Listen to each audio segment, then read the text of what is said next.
السلام عليكم ورحمة الله أهلا ورحمة الله وبركاته أهلا وسهلا ومرحبا بكم ناوتدرون ودو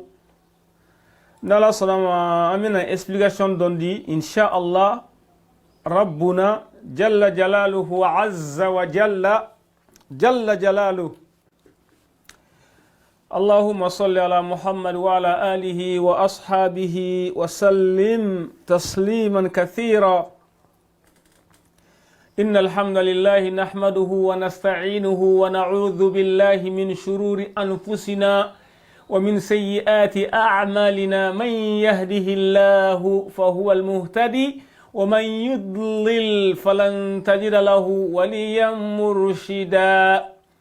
Donc assalamu alaikum wa rahmatullah. Ambena vidéo concours ndron ne kaka explication concours ndron de dit vidéo est titré mouillé pourquoi les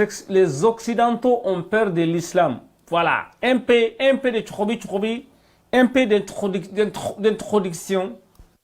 ادع إلى سبيل ربك بالحكمة والموعظة الحسنة وجادلهم بالتي هي أحسن إن ربك هو أعلم بمن ضل عن سبيله وهو أعلم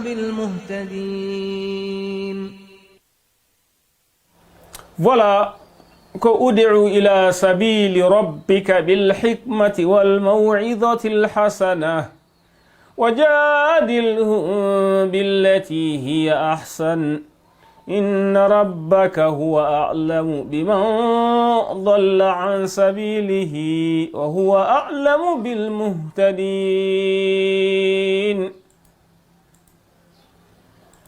Voilà, ko ika wali ke kata alaga srama ni kudonyi bil hikmati wal maw'izati al hasana. Voilà, donc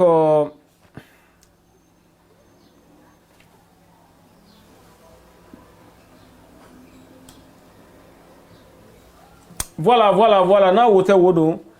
mena kuma fendo kan bi sisani no mais entre temps aya jo folonga nga to pourquoi to be gasra vidéo era titré mo pourquoi to be gasra islamia quoi islamia nye donc un peu de vidéo concours ni sini mena na wono kafrika mo kama na la sonama we mana kan caman fɔ ala kira ma kisi nama baye mena na kuma kan ye sini donc ala kira kanumɔgɔw alayhi salatu wassalam nasr ni mɔgɔ kan ka fɔ k'i bɛ mɔgɔ minnu considérer ko faso jɔla min tɛ baso jɔlaw ye quoi d'accord comme ne yɛrɛ bɛ to k'o fɔ dangaden dama dama mana fara ɲɔgɔn kan k'olu bɛ faso jɔ a bɛ kɛ nin cogoya de la quoi an m'a faamu wa d'accord attendez un peu mena écouter ta parce que vidéo entre ta jo folo nga anga corona do la me folo nga kla ka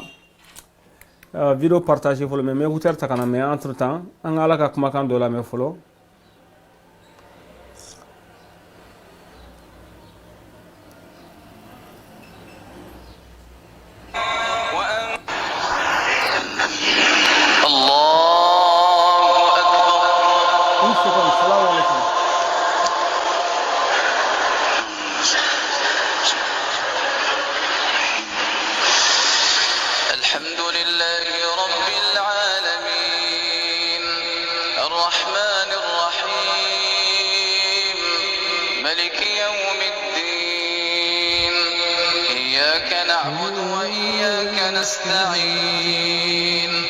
اهدنا الصراط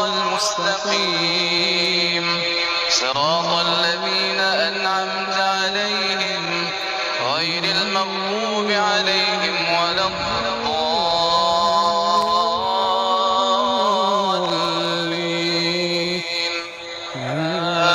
آمين. بسم الله الرحمن الرحيم والضحى والليل إذا سجى ما ودعك ربك وما قلى وللآخرة خير لك من الأولى ولسوف ربك فترضى ألم يجدك يتيما فآوى ووجدك ضالا فهدى ووجدك عائلا فأغنى فأما اليتيم فلا تقهر وأما السائل فلا تنهر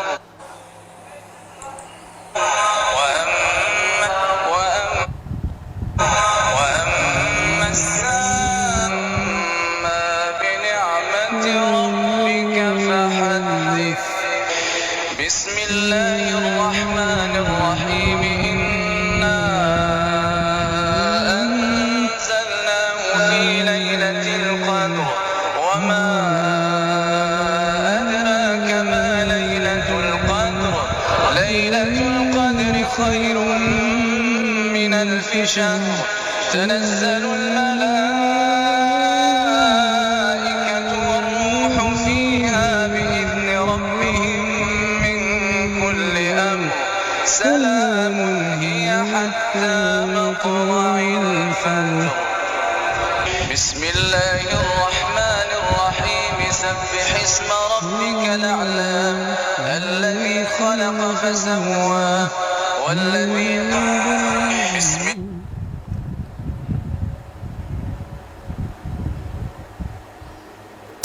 Un peu de partage. الذي خلق فسوى والذي قدر فهدى والذي أخرج المرعى فجعله غثاء نحوا سنقرئك فلا تنسى إلا ما شاء الله إنه يعلم الجهر وما يخفى ونيسرك لليسرى فذكر إن نفعت الذكرى سيذكر من يخشى ويتجنبها الأشقى الذي يصلى النار الكبرى ثم لا يموت فيها ولا يحيا قد أفلح من تزكى وذكر اسم ربه فصلى بل تؤثرون الحياة الدنيا والآخرة خير وأبقى إن هذا لفي الصحف الأولى صحف إبراهيم وموسى بسم الله الرحمن الرحيم هل أتاك حديث الغاشية وجوه يومئذ خاشعة عاملة ناصبة تصلى نارا حامية اوكي، تصلى نارا حامية تسقى من عين آنية ليس لهم طعام إلا من ضريع لا يسمن ولا يغني من جوع وجوه يومئذ ناعمة لسعيها راضية في جنة عالية لا تسمع فيها لاغية فيها عين جارية فيها سرر مرفوعة وأكواب موضوعة ونمارق مصفوفة وزرابي مبثوثة أفلا ينظرون إلى الإبل كيف خلقت وإلى السماء كيف رفعت وإلى الجبال كيف نصبت وإلى الأرض كيف سطحت فذكر إنما أنت مذكر لست عليهم بمسيطر إلا من تولى وكفر فيعذبه الله العذاب الأكبر إن إلينا إيابهم ثم إن علينا حسابهم. Ok, malmao abe aketo an beka video partager. Bon, mena kuma fɛn dɔ de kan bi parce que n'a ye occidentaux u bɛ ka silamɛya kɛlɛ surtout européens u bɛ ka silamɛya kɛlɛ gansan tɛ. Mena na a kun dɔw ye a kun belebeleba dɔ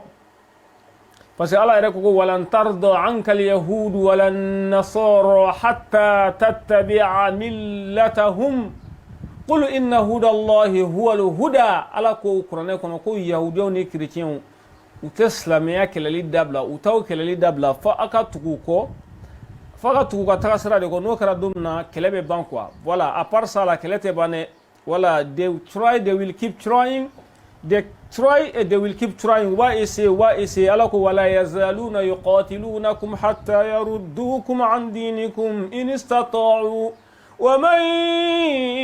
yartadid minkum an dinihi fayamut wa huwa kafirun فأولئك حبطت أعمالهم في الدنيا والآخرة وأولئك أصحاب النار هم فيها خالدون ala ko ku ta dabla de u ta dabla u ta kelali dabla de fo aw ka bo ka dine la ka tugu ko de quoi wala ko ni meni mogo min bore ka dine la ka tugu ko o tigi sara kafiriya ka ko tigi be do jahannama kono ate bo kono fana ate bo kono de voilà d'accord amena cause dama fo kata u yere nen kan ama famiya men dai men tigi la ibi se kuma la o se kuma la o ni nana ni daluye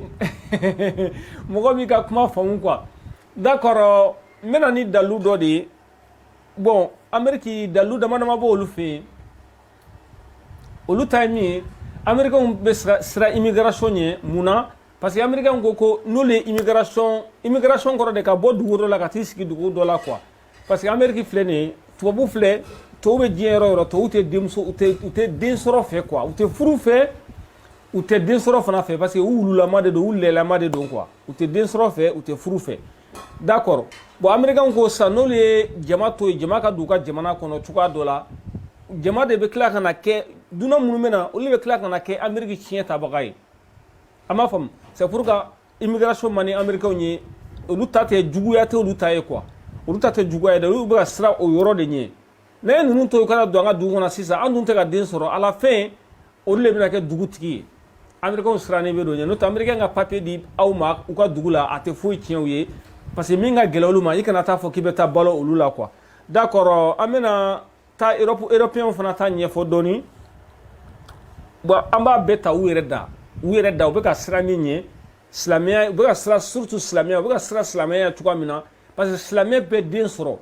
islamia mana furu fa ka den soro anga hamina odi mais to ute den soro fe to ute den fe ama famu ya ute ka den soro ni te ka den soro ilaba ibe tununi u be ka sra de nye donc u ka expert do de boraka expliquer ne fana bena ataka traduit pour que en balmao en be ka do famu ala quoi donc salam alaikum.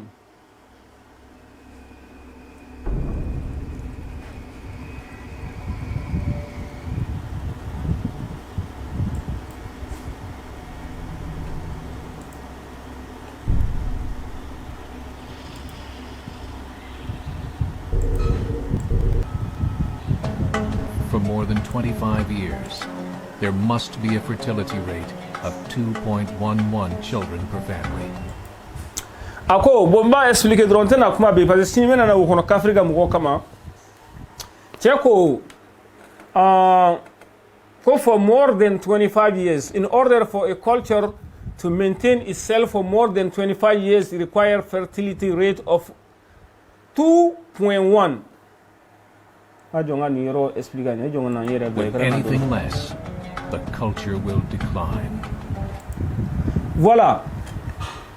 Jotaniere jotanga ngere photo bla du malana c'est mieux quoi parce que pour que yanga familial bas ronna quoi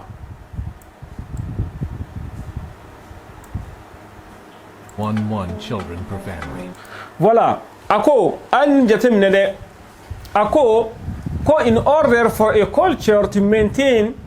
for more than 25 years itself for more than 25 years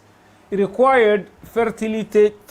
rate of 2.11 children per family. Ako kon ni ba fe sisan ikato bugune fo kata fo second pour que ikato ikana shi kana la tunu ko famille kan ka den fila de sɔrɔ den fila ni buruburunin quoi an b'a faamuya an ka kɛ den fila parce que comme buruburun tɛ denko la an ka kɛ den fila ni tila ɲɔgɔn na ou bien den saba an b'a faamu comme buruburun tɛ denko la famille n'a b'a fɛ a ka siya ka to diɲɛ kɔnɔ famille o famille o kan ka den fila de sɔrɔ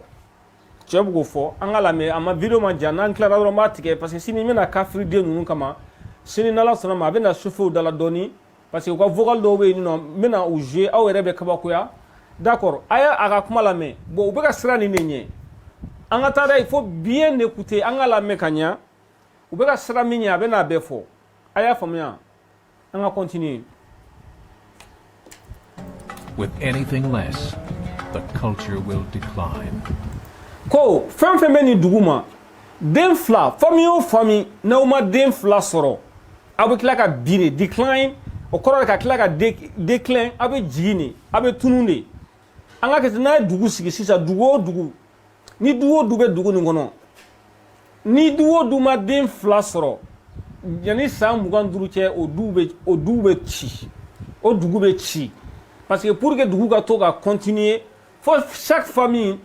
o famille bɛ dugu nin kɔnɔ fo bɛɛ ka den fila fila de sɔrɔ a y'a faamuya a ko n'o ma kɛ ko a bɛ jigin an ka continuer n'a wo tɛ dɔrɔn wo don mɛ dan o ye mɛ tigila ta ye dan ye mɛ dan o ye mɛ tigila ye kafiri bɛ ka sira min ɲɛ tubabu bɛ ka sira min ɲɛ ne bɛ n'o de walawala sisan u yɛrɛ b'a fɔ cogoya min na quoi an ka taa a fɛ a bɛna taa a bɛ dugu bɛɛ taa fɔ kelen kelen. Historically, no culture has ever reversed a 1.9 fertility rate. A ko ni famille ko historiquement c'est comme ko diɲɛ tɛmɛna historiquement ko mun tɛmɛna ka tɛmɛ diɲɛ yɛrɛ kɔnɔ culture si ma deli ka to balolen village si ma deli ka to balolen dugu si ma deli ka to balolen dugu min famille o famille kɔnɔ a ka den sɔrɔta ma den fila den kelen ni buruburunin quoi an ka kɛ den fila ye den fila dugu ma c'est comme n'a ma den fila sɔrɔ comme buruburun tɛ denko la famille o famille n'a ka den sɔrɔta ma kɛ n'a kɛra den fila dugu ma dugu o dugu ko dugu o dugu dans 30 ans 25 ans o dugu ko bɛ ban parce que ni mɔgɔkɔrɔbaw sara o y'a ko bannen a bɛ k'o de ɲɛfɔ a y'a faamuya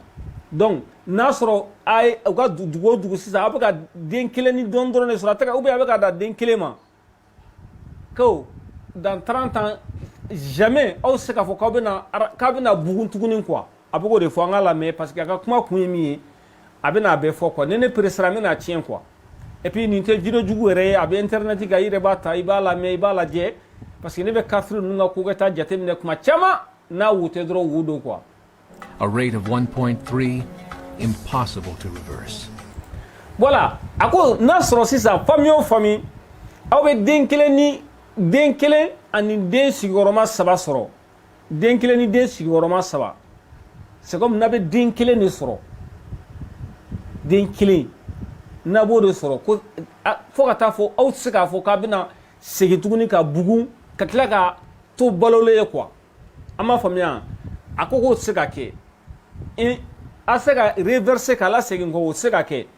famille o famille n'a ma den fila sɔrɔ a ka famille bɛ a ka dugu o dugu famille o famille b'a kɔnɔ n'aw ma den fila sɔrɔ aw ka dugu bɛ ci a b'a fɛ k'o de fɔ. Because it would take 80 to 100 years to correct itself. Voilà a ko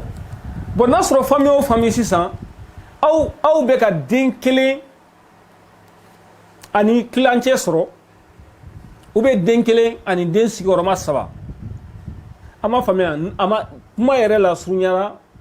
n'a ma den fila sɔrɔ n'aw nana décider don min na ko bon an ka dugu bɛ ka ci jama bɛ ka ban an ka dugu kɔnɔ an ka essayer an ka den sɔrɔ a ko n'olu y'o décision ta k'a sɔrɔ u ye san 25 kɛ u bɛ ka den kelen ni tila sɔrɔ den kelen ni sigiyɔrɔma 9 na k'a sɔrɔ a tɛ den fila bɔ n'olu nana décider don ko bon an bɛna essayer ka bugun sisan parce que an bɛ ka si latunu ko pour que olu ka se ka segin kɔ sisan ka se ka bugun k'a bɛ san 80 ka taa san 100 de ta pour que u ka se k'u yɛrɛ sɔrɔ a y'a ye dɛ san 80 ka taa bila san 100 la donc ni a ko 1,3 d'enfants par famille. Donc famille o famille n'a pas den clinique saba soro aw san kɛmɛ pour que aw ka se ka essayer ka bugun tuguni a bɛna san kɛmɛ de k'o la donc a ko c'est impossible a se ka kɛ yɛrɛ quoi a se ka kɛ n'olu ka mɔgɔkɔrɔbaw sara dɔrɔn olu ka ko de bannen ye donc tubabu bɛ ka siraw de ɲɛ an ka continuer n'a wo tɛ wo don. And there is no economic model that can sustain a culture during that time. Ko bon n'o kɛra sisan an ye fɛn fɛn expliquer sisan ni famille b'o cogoya la famille o famille a bɛ ka den kelen ni saba de sɔrɔ den kelen ka tila ka den den tila saba ye k'o fara o kan an ka kɛ den kelen sa den kelen donc ko aw nana ni wariko ye cogo cogo ka mɔgɔw encourager cogo cogo k'a fɔ k'a b'a essayer ka bugu k'aw si bɛ ka la tunu k'o tɛ se ka kɛ tuguni parce que an y'a jateminɛ Europe dugu dɔ bɛ yen nin nɔ Tchécoslovaquie ni ma fili parce que n fama na article ma dɔɔni olu bɛ ka si la tunu u ko sisan ni min b'a fɛ ka den sɔrɔ i bɛ taa u b'i dɛmɛ i bɛ den sɔrɔ parce que u bɛ ka si la tunu u tɛ den sɔrɔ fɛ an b'u cɛla an b'a dɔn mɔgɔ mun don u tɛ den sɔrɔ fɛ u tɛ den fɛ u tɛ furu fɛ u tɛ den sɔrɔ yɛrɛ fɛ olu ka hami ye ko n bɛ n ka avenir de dilan fɔlɔ o ye muso de ka hami ye n bɛ n ka avenir dilan fɔlɔ d'accord an ka taa fɛ. In other words, if two sets of parents each have one child, there are half as many children as parents. If those children have one child, then there are 1/4 as many grandchildren as grandparents. If only 1 million babies are born in 2006, it's hard to have 2 million adults enter the workforce in 2026. As the population shrinks, so does the culture. Ko ni population bɛ ka jigi population bɛ ka diminuer a ka culture fana bɛ ka diminuer a ka culture bɛ diminuer de ni population bɛ ka jigi a bɛ ka jigi a ka culture bɛ ka jigi a ka culture fana bɛ tunu de wa silamɛw dun olu bɛ ka bugun mais tubabuw kafiriw olu bɛ ka jigi an m'a faamuya européens surtout européens ko tubabuw de quoi. As of 2007, the fertility rate in France was 1.8. Ako en 2007, fertilité rate ye denw bɛ bugun ni jate min ye ko Faransi en 2007 Faransi ta ye 1,8 de ye o kɔrɔ a ye explication fɛn bɛɛ di ka tɛmɛ o kɔrɔ pour que Faransi ka se k'u yɔrɔ sɔrɔ fo ka san 80 ani san 100 de kɛ sisan ka den caman sɔrɔ. 2007 Français ka fertilité rate den 1,8 den kelen ani den sigiyɔrɔma 8 nan an m'a faamuya ko olu ta ye c'est comme olu ma fila sɔrɔ n'an ma fila sɔrɔ chaque famille n'an ma den fila sɔrɔ a ka culture bɛ bin a ko bon problème bɛ Faransi de la an ka continuer a b'a bɛɛ ɲɛfɔ parce que mɔgɔ mun don u tɛ silamɛya fɛ u bɛ ka mɔgɔw de la encourager mɔgɔ bɛ se ka silamɛya contrer cogoya min na quoi an m'a faamu an ka lamɛn. England 1.6. Angleterre 1,6 Angleterre famille o famille sisan den kelen ani den kilancɛ de b'o kɔnɔ o kɔrɔ ale bɛ ka den fila min fɔ calcul u ye calcul scientifique ye calcul min bɔ statisticien olu ye statistique min bɔ anglais fana bɛ den fila ni duguma olu fana ta ye den kelen ani tila ye bon la Grèce 1.3. den kelen ani den sigiyɔrɔma sabanan a si tɛ fila bɔ. Germany 1.3. Allemagne 1,3 mais pour que i ka se ka balancer f'i ka den fila de sɔrɔ chaque famille mais ninnu bɛɛ ka famille la u si ma den fila sɔrɔ fɔlɔ u si ma sɔrɔ a sɔrɔ fɔlɔ quoi. Italy 1. Italie 1,2 a y'a faamuya pour que i ka se ka culture maintenir f'i ka den fila de sɔrɔ famille kɔnɔ den fila ani tila ɲɔgɔn na mais ninnu si ta t'o bɔ an ka taa fɛ. Spain Espagne 1.1. 1,1 olu fana ka den sɔrɔ man ca. Across the entire European Union of 31 countries, the fertility is a mere 1.38. Ko ni Europe bɛɛ ta den sɔrɔ famille o famille kɔnɔ ni famille o famille ta den min bɛ sɔrɔ a kɔnɔ a tɛ den kelen ni tila bɔ Europe bɛɛ a b'a bɛɛ expliquer quoi. Historical research tells us these numbers are impossible to reverse. ko rechercheur ko ni numéro nunu ni chiffre nunu c'est impossible ka se ka ni na segin ko utaka den soro bo allu na décider si ça kanga den soro ko c'est impossible a se ka kere quoi a se ka ke allu ko sa aina anga den soro ko si ga be kan si ça c'est impossible parce que avec ça bichegin ka tabla 100 km restaurant pour que ka se ka den soro tuni ka bugun bo ulute den soro fe comme nya fo ou te furu fe ou te den fe den soro fana fe ou te ni si fe ka kila ka no ofara gordigania kan sisan PDA mi fana doni no singoro o fana nana ko to chi. In a matter of years, Europe as we know it will cease to exist. Agogo sana taula ko Europe kabina tunu kwa na ko Europe bena tunu dugolo ko tebe tubabu munumbe Europe dugolo kan akamulu dema Europe will cease to exist. Abana ko tubabu bena tunu Europe bena tunu an kada dugolo ma de parce que ni o fasa lagala to do bata famia sansi wore fe ko tede na ko kabina tunu akambe Europe dugula deune ma kwa. Yet the population of Europe is not declining. Why? Ala mede ko Europe bena tunu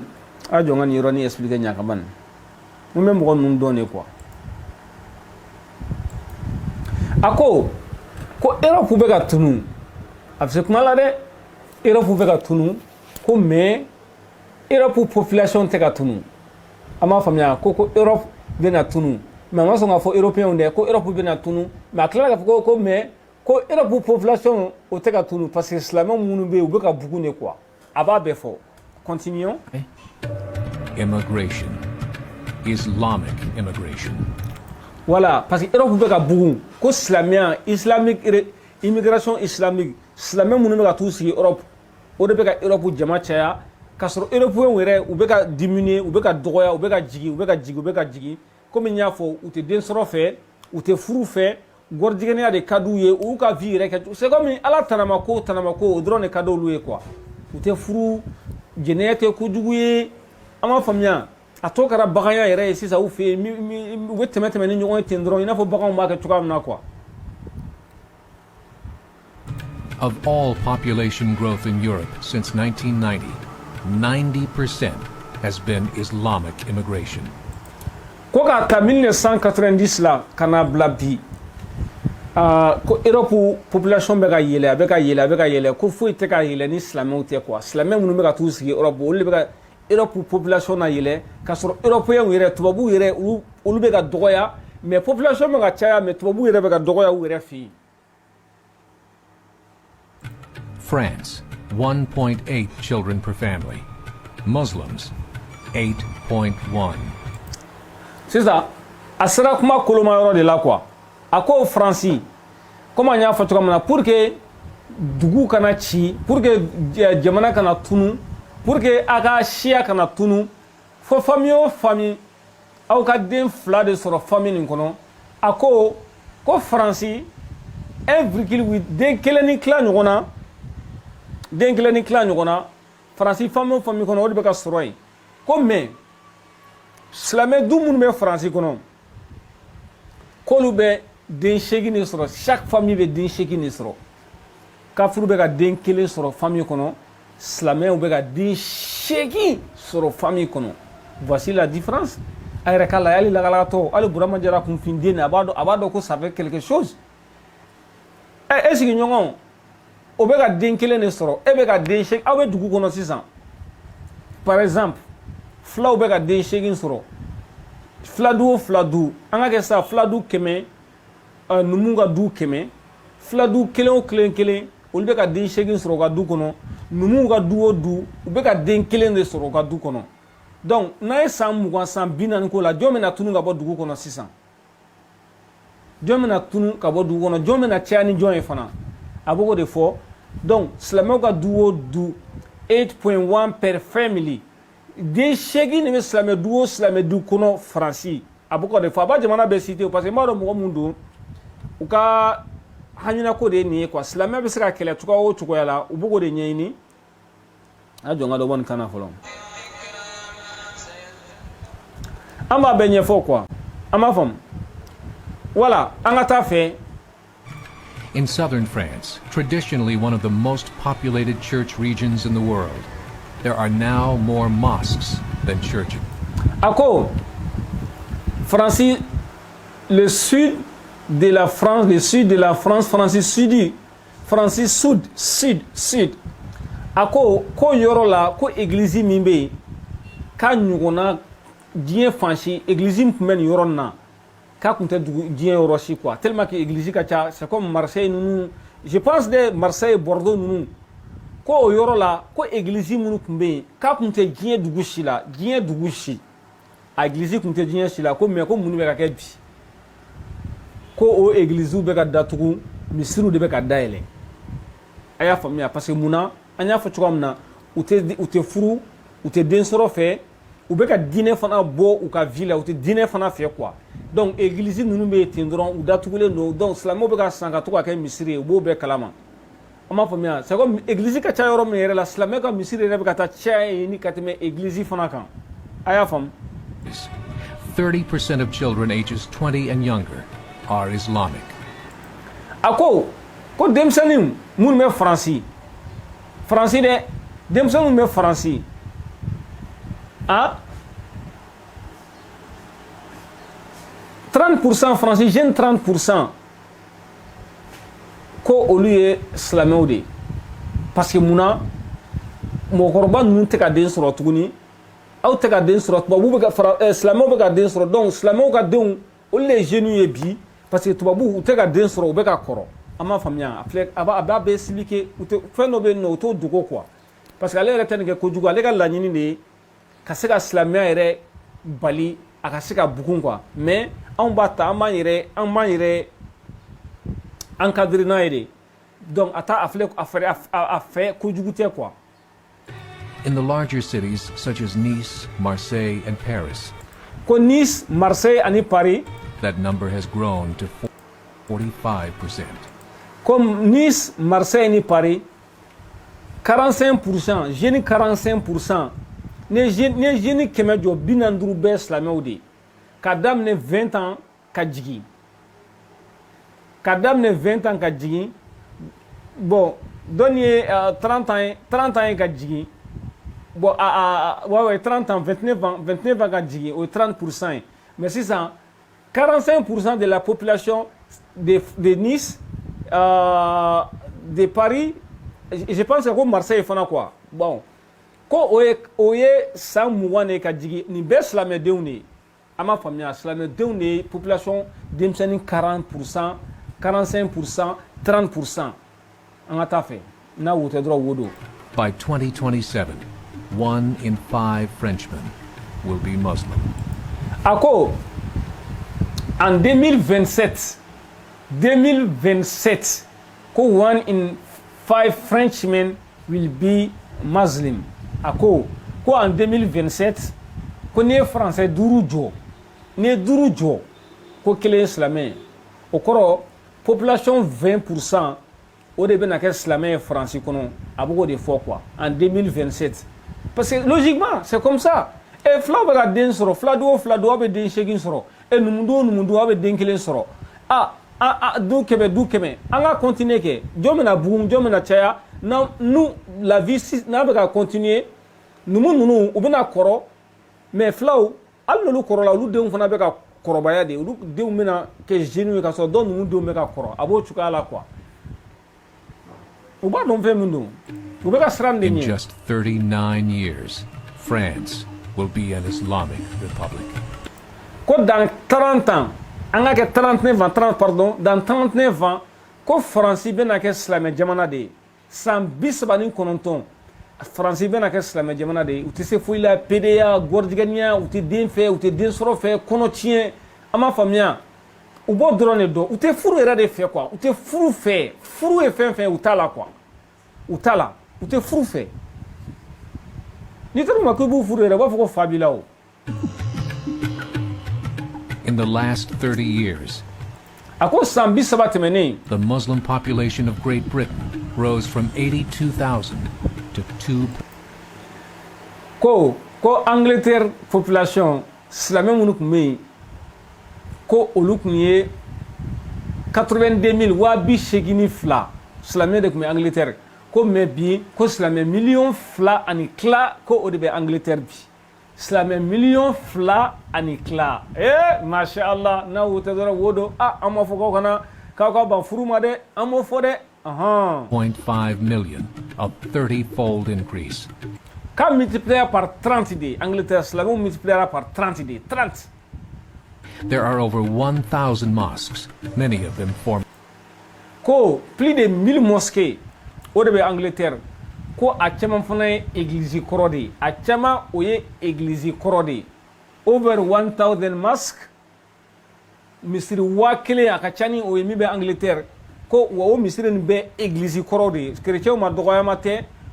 Europe chrétiens u tɛ ala ko yɛrɛ la tuguni u b'a fɛ ka ala ko yɛrɛ bɔ u y'a bɔ ala yɛrɛ ka ban presque quoi i bɛ taa sɔrɔ église ba bɛ yen u tɛ taa église la foyi foyi ala tɛ yɛrɛ tuguni o de don mɔgɔw kun na fo caman fana dara la sisan donc mɔgɔkɔrɔbanin kelen kelenw de bɛ taa église ninnu na ɲɛnafin bɛ minnu na so parce que u bɛ taa dɔnkɛ ni jemefɔ ni pankapuruti de kɛ église kɔnɔ. Or churches. In the Netherlands, 50% of all newborns are. A ko Hollande Netherlands o ye Hollande de ye quoi Hollande na Pays-Bas ko 50% den kura bɛ ka wolo n'i taara hôpital la sisan den o den n'a wolola den 100 mana wolo ko 50 bɛ silamɛ den n'i ye den 100 ta alors que silamɛw man ca hali dɔɔni den 100 mana sɔrɔ hôpital la sisan den 50 nin bɛ silamɛ denw de Allahu akbar wa a'la huwa alladhi arsala rasulahu bil huda wa dinil haqqi liyudhhirahu ala ad-din kullihi walau kariha al mushrikun ala ko tɛ k'a ye alakira ci ale de y'a ka ciden ci n'a ka diinɛ ka se ka diinɛ ni bila diinɛ bɛ sanfɛ k'ale n'a ma diya musirikuw ye an ka lamɛn parce que a b'olu kɔnɔ ko u bɛ se ka silamɛya k'a la segin kɔ cogoya c'est impossible quoi a tɛ se ka kɛ quoi parce que ala de y'a garanti n'a sɔrɔ ko silamɛw de bɛ ka silamɛya garanti silamɛ sɔrɔ silamɛya taara ka bɔ yen parce que i kɛra silamɛ ye cogo cogo i siranna ala ɲɛ cogo cogo kuranɛ bɛ dɔ fɔ i ma i jogo dɔ kan ala bɛ dɔ fɔ i jogo dɔ kan i tɛ se ka kɛ mɔgɔ dafalen ye jamais n'a sɔrɔ ko ni silamɛya de tun b'an bolo sisan b'a sɔrɔ arabuw yɛrɛ tun y'a bɔ a kɔnɔ sisan b'a sɔrɔ ko ko bɛ ci masakɛ jogo la walahi masakɛ tun b'a bɔ kuranɛ kɔnɔ mais ala de y'a garanti inna nahnu nazzalna dhikra wa inna lahu lahafidhun ala ko k'ale de ye kuranɛ jigi a b'a protéger fana u bɛ ka sira min ɲɛ den sɔrɔ silamɛw ka den sɔrɔ olu bɛ ka sira o de ɲɛ parce que ni den wolola Europe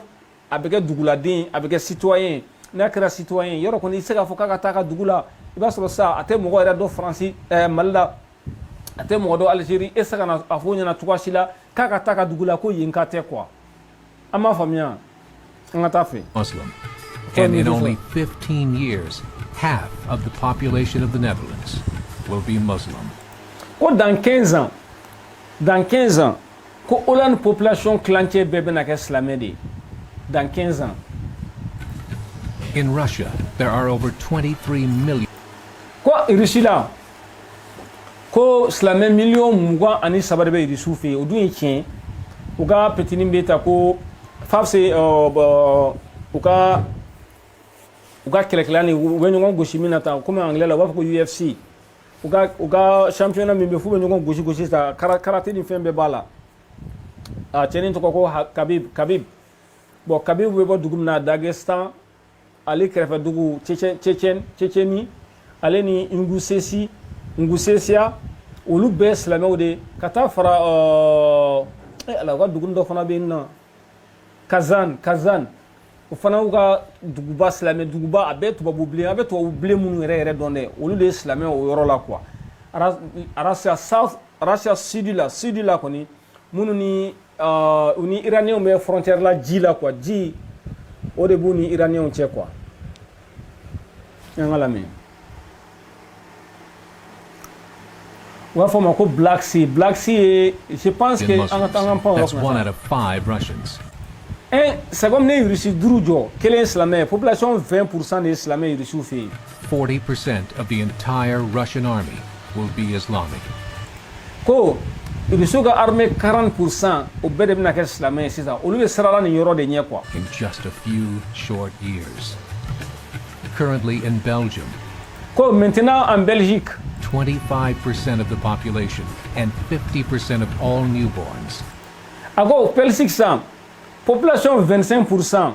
Allez combien pour cent de all newborn jotanga signi ro ka doni. A jotan.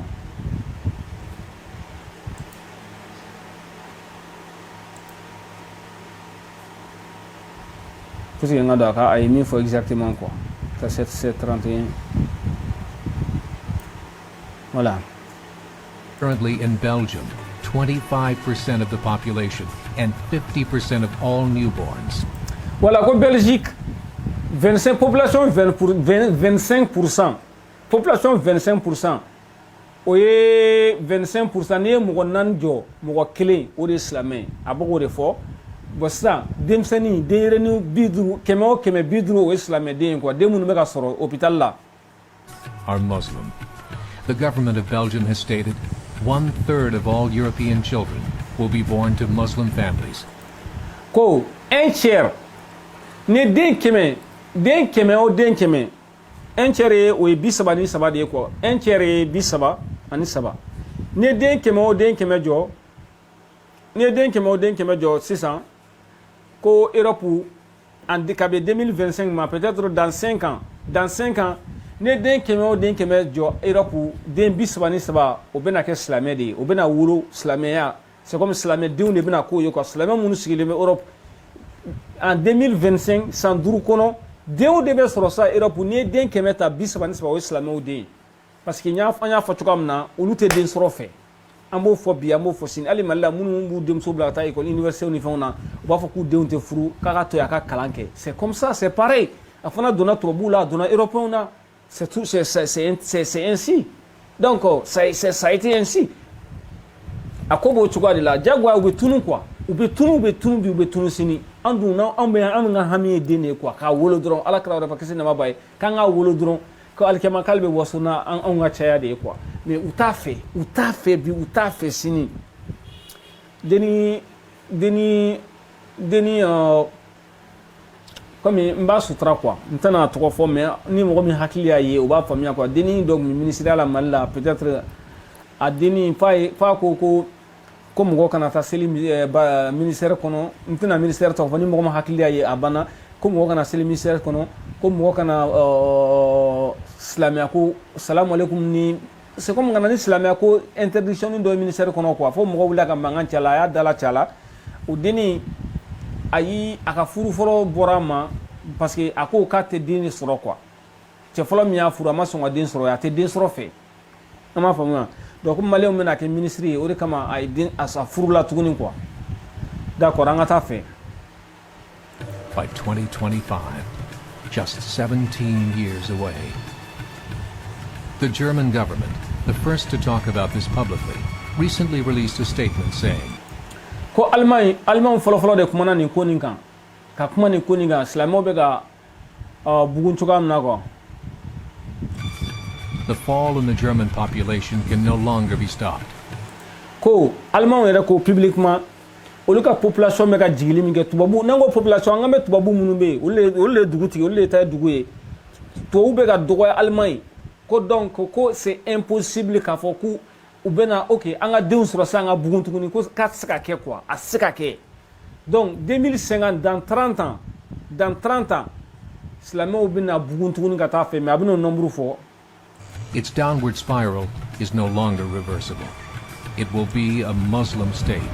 by the year 2050. voilà 2050 ka abina ke islamé dugudi Muammar al-Gaddafi of Libya said, there are ko Gaddafi klingile na même min dontan c'est 22 ko Gaddafi ko forena ajetan asa ngake kanya ore nyongote kwa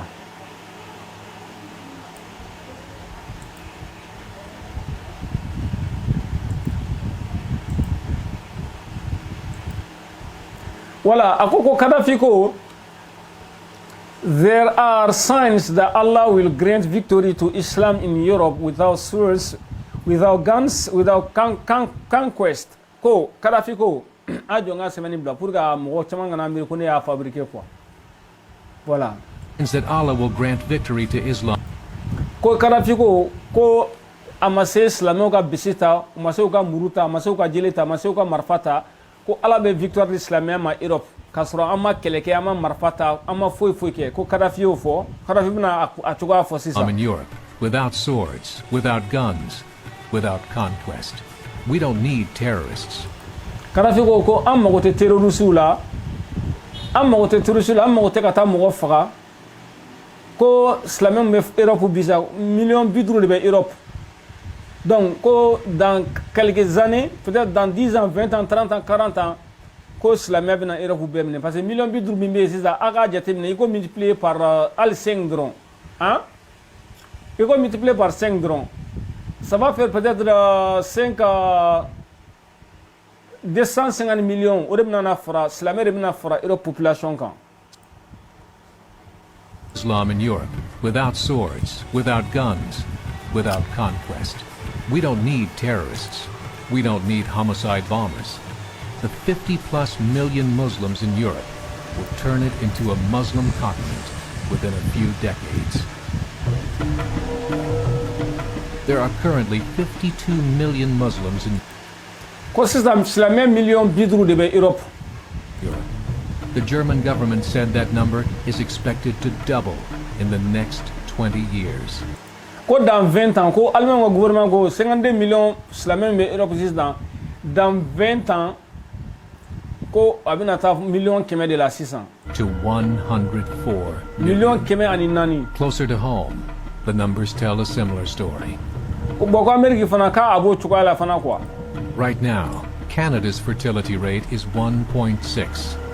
Ko Canada fana pour que famille ka bugu ni famille o famille ta olu fana bɛ den kelen ni tila de sɔrɔ o kɔrɔ k'olu fana ka dugu fana bɛna tunu to u bɛna saga u bɛna ban o yɔrɔ la yen fana. Nearly a full point below what is required to sustain a culture. Voilà, pour que a ka se ka to bugu ye comme an y'a fɔ kuma daminɛ cogo min na fɔ ka famille o famille fɔ ka den fila ni fitinin de sɔrɔ quoi. And Islam is now the fastest growing religion. Ko silamɛya de ye diinɛ diɲɛ kɔnɔ bi diinɛ min bɛ ka bugu ni diinɛ bɛɛ ye quoi. The fastest growing religion o de silamɛya ye. Silamɛya de diinɛ bi diinɛ min bɛ ka bugu ni diinɛ bɛɛ ye. Between 2001 and 2006, Canada's population increased. Ko ka daminɛ 2001 na ka taa bila 2006 la ko Canada population a yɛlɛla de. By 1.6 million. Ka daminɛ 2001 na ka taa bila 2006 la ko Canada population mɔgɔ million 1 ni tila ɲɔgɔnna de farala kan. 1.2 of those. Donc mɔgɔ million 1 ni tila min farala kan, non mɔgɔ million an ka fɔ ka ɲɛ mɔgɔ million 1 ni mɔgɔ million 1 ani mɔgɔ 600,000 ani mɔgɔ 600,000 ko mɔgɔ million 1 ni 200,000 de kɛra silamɛ ye quoi. C'est comme a kilancɛ bɛɛ silamɛ, a kilancɛ n'i y'a kila sigiyɔrɔma 5 ye sisan 4 bɛɛ kɛra silamɛ de olu de farala population kan. Immigration. In the United States, the current fertility rate of American citizens is 1.6. Donc Américains fana u fana tɛ den sɔrɔ fɛ. Olu fana ka famille o famille la ça veut dire den kelen dɔrɔn bɛ famille nin kɔnɔ. U t'a fɛ quoi parce que a ko yɛrɛ ka ca parce que Amérique sisan n'i ye den sɔrɔ e bɛ taa baara la muso bɛ taa baara la donc a bɛ taa den ta k'a di denna maralaw ma u b'a fɔ o ma ko babysitter. Donc denna marala den kɔlɔsila souvent yɛrɛ i bɛ taa sɔrɔ muso ka sara kilancɛ bɛɛ de bɛ taa o la quoi. Donc o b'olu fana empêcher ko a den sɔrɔ an dun silamɛw an mago t'o la an ko muso ka to so dɔrɔn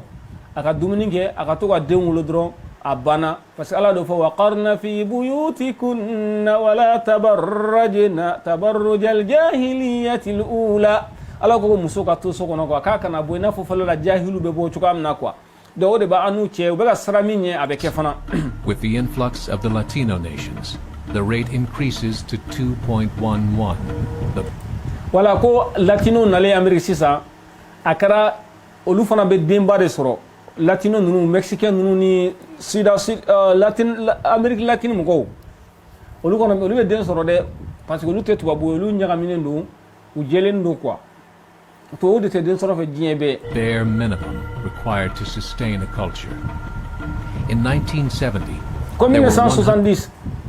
ko comme islamé wa kemere kumbe Ameriki 1970 100,000 Muslims in America. Today, there are over 9 million. comme bi mo million ke wo million kononton de islamé Ameriki bi million kononton Ameriki be.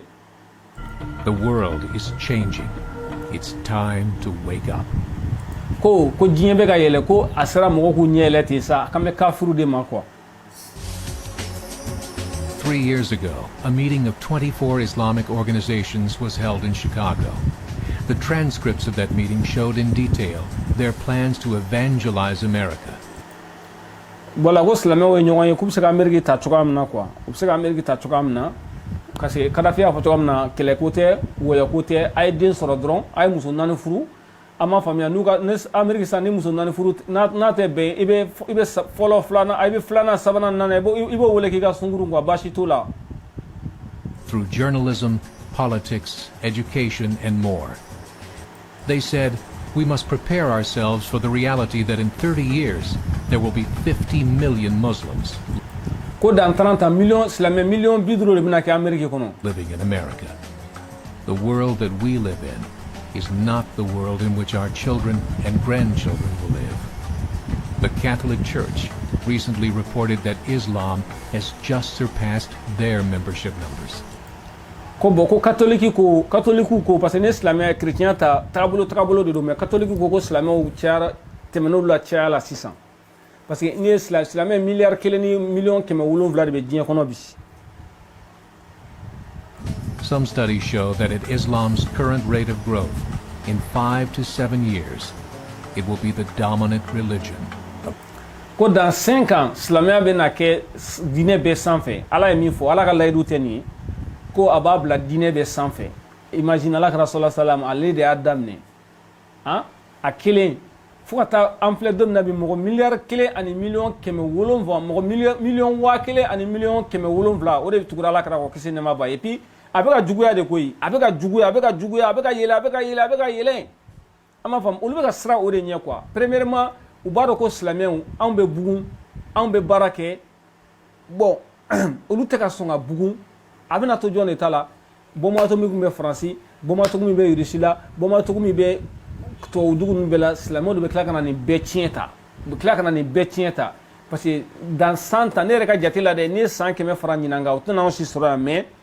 o 100 keme ni kono o ba soro to dogara kosebe to te den soro fe Ameriki yɛrɛ tubabu filɛ nin ye tubabu ye ni mɔgɔ 100 jɔ Ameriki 70 de ye tubabu ye a tɔ o bɛɛ farafin ni espagnol faralen ɲɔgɔn kan latino an b'a fɔ ma ko espagnol mais an b'a latino de do quoi a tɔ ye farafin ni latino faralen ɲɔgɔn kan mexicain latino ye mexicain Ecuador brésilien ninnu bɛɛ b'a la quoi fɛn fɛn Ameriki dugumala ninnu na Guatemala ninnu ni Panama ninnu olu de ye latino ye ani Cuba ninnu. The world. As believers, we call upon you to join the effort to share the gospel message with the changing world. This is a call to action. Voilà, kuni appelé ka mogo bla action ka kasega ko do kedron comment anyo fotukamna ataraga dange parce que premièrement amma funyana ku kana musuko ke amma funyana ku kana furu fana voilà ala de koko fa in taba lakum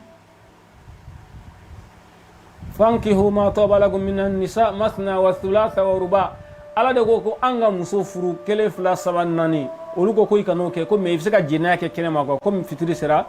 subhanaka allahumma bihamdika nashhadu an la ilaha illa anta nastaghfiruka wa natubu ilayk nala sona masini mena wo kono kafiri naka wo kono danga deun kama ko aya famia